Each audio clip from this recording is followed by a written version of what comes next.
e ali fazem o seu intercâmbio de consentimento na presença de um sacerdote, um diácono ou de uma testemunha qualificada pela igreja. Vão ali e fazem o seu intercâmbio de consentimento.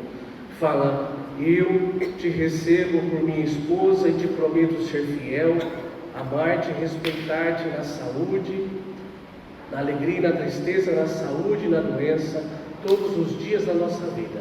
E a esposa faz o mesmo. É nesse momento que se constitui ali a aliança matrimonial.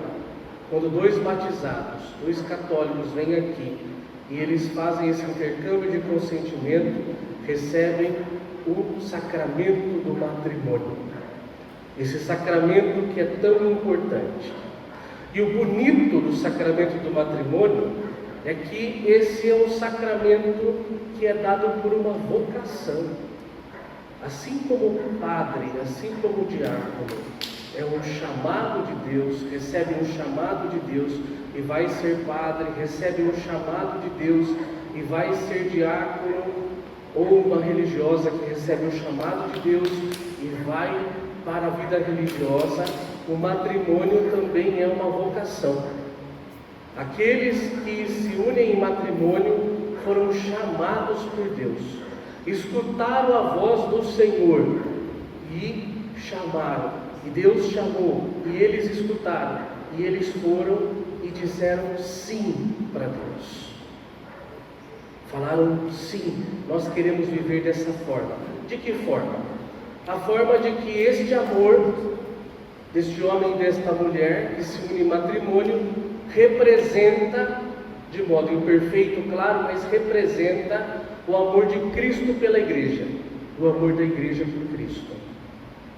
Esse é um grande mistério, como diz São Paulo, é um mistério magno, quer dizer, esse grande mistério, esse amor matrimonial que representa o amor de Cristo pela igreja e da igreja por Cristo.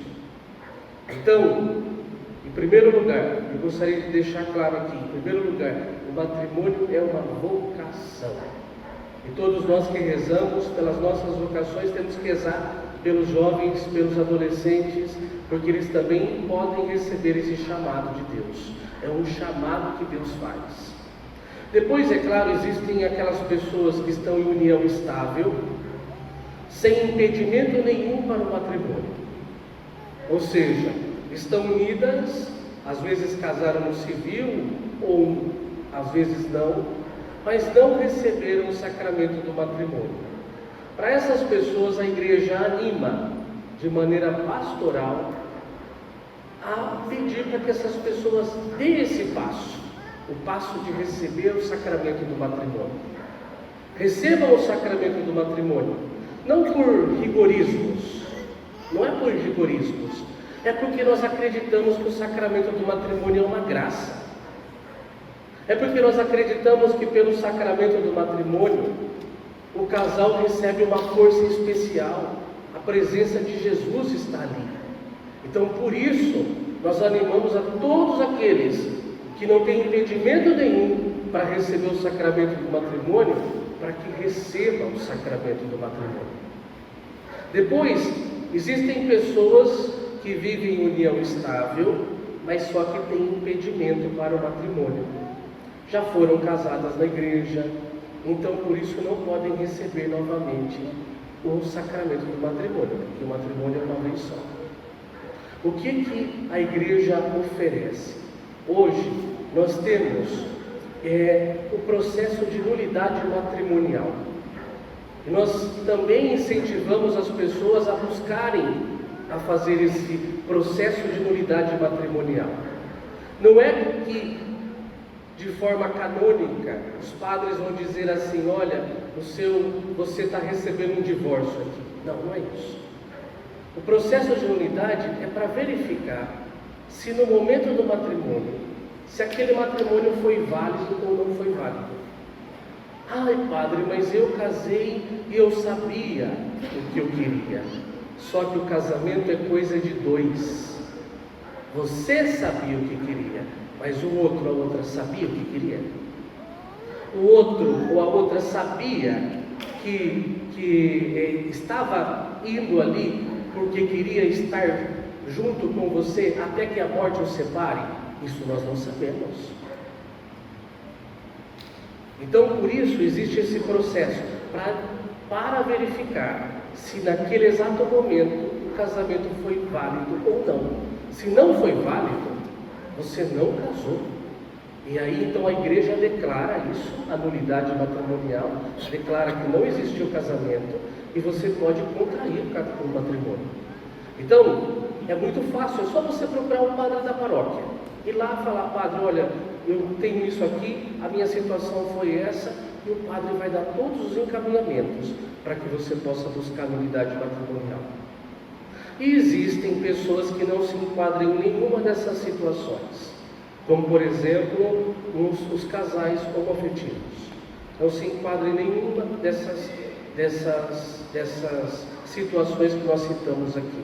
O que a igreja fala? Principalmente pela declaração de Castelo de Doutrina da Fé, chamado Fiducia Supplicans, de 18 de dezembro de 2023, o que o Papa, através desta congregação aí, desse dicastério para a doutrina da fé, nos explica, é que nós não podemos abençoar nenhuma união que não seja a união matrimonial, pelo sacramento do matrimônio.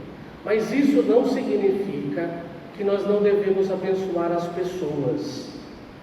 As pessoas, quando vêm pedir uma bênção: padre, me dá uma bênção porque eu não estou bem de saúde, ou me dá uma bênção porque eu vou fazer uma prova, ou me dá uma bênção porque eu estou passando por uma situação ruim na minha casa. Isso o padre pode oferecer, porque para ninguém você precisa ficar perguntando coisas, ou para ninguém você tem que ficar sabendo como que é a vida da pessoa. Ela está pedindo simplesmente uma bênção, e o padre pode fazer essa oração de bênção. Então, é isso que nos explica a Fiducia Supplicans, essa declaração da doutrina da fé. Então, eu gostaria de terminar dizendo que nós aprendemos também que tantas famílias se reúnem aqui na igreja e nós somos uma família, a família dos filhos de Deus. Que aqui dentro da igreja a gente também possa ter um lugar de cuidado e proteção, porque aqui é a nossa família maior. Aqui nós precisamos nos cuidar e nos respeitar. Aqui todas as pessoas devem se sentir acolhidas, respeitadas e cuidadas.